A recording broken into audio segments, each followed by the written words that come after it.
Number 6. Getting goosebumps when you're scared.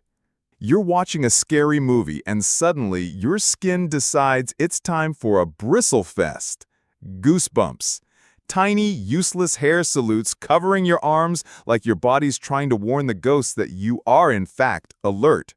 What's happening here is a leftover animal reflex called piloerection.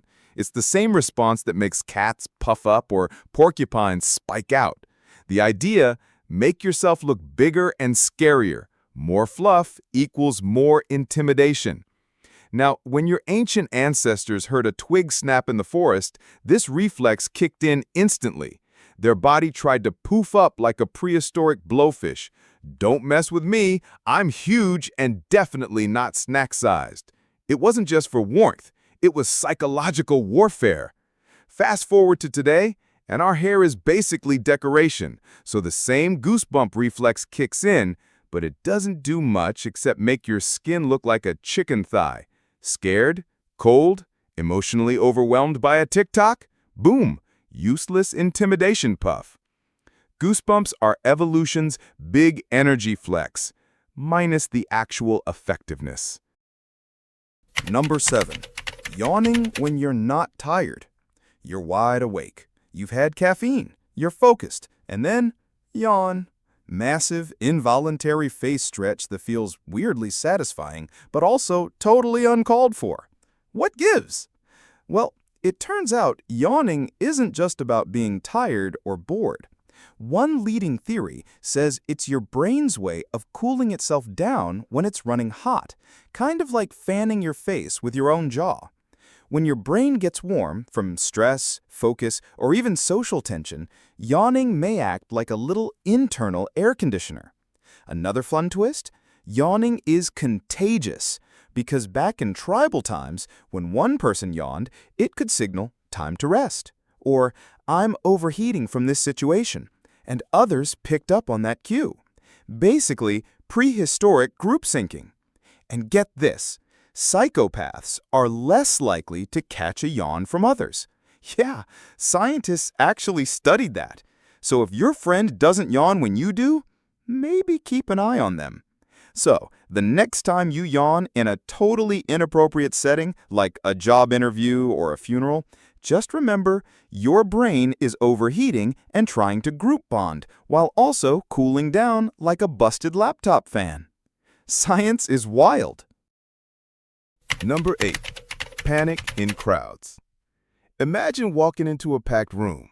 There's noise, motion, people pressing against each other, and your brain goes, yeah, nope. Suddenly, you're sweating, scanning for exits, and fighting the urge to just disappear into the wall like Homer Simpson in that meme. Crowd panic isn't just social anxiety.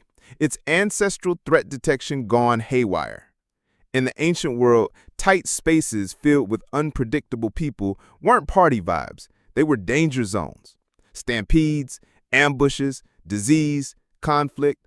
Too many bodies in too small of a space meant run now, question later.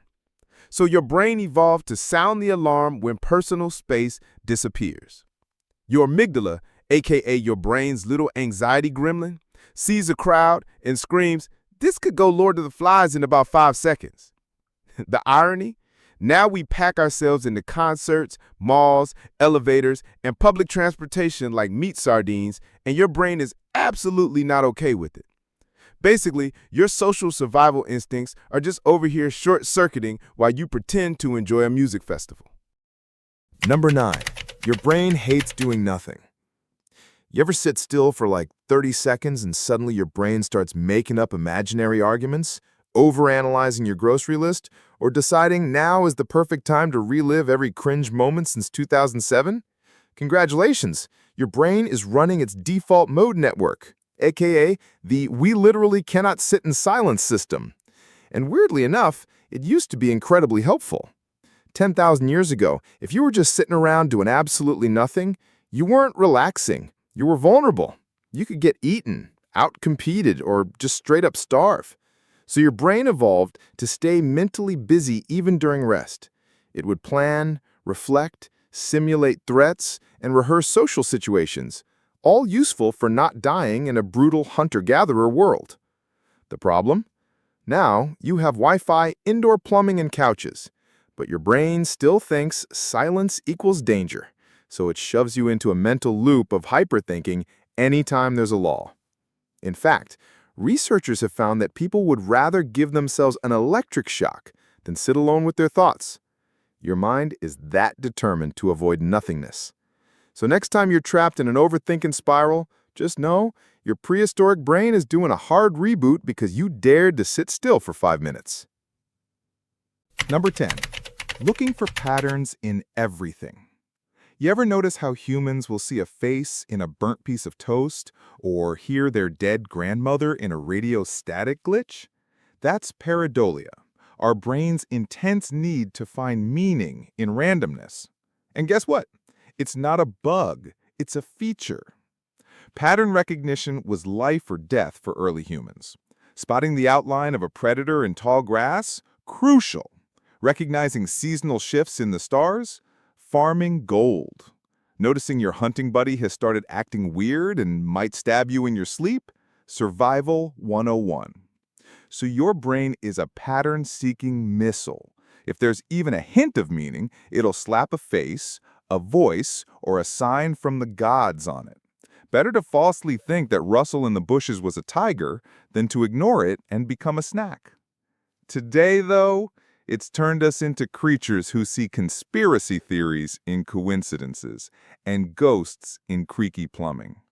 Your brain means well. It's just trying to connect dots like a frantic toddler with a Sharpie.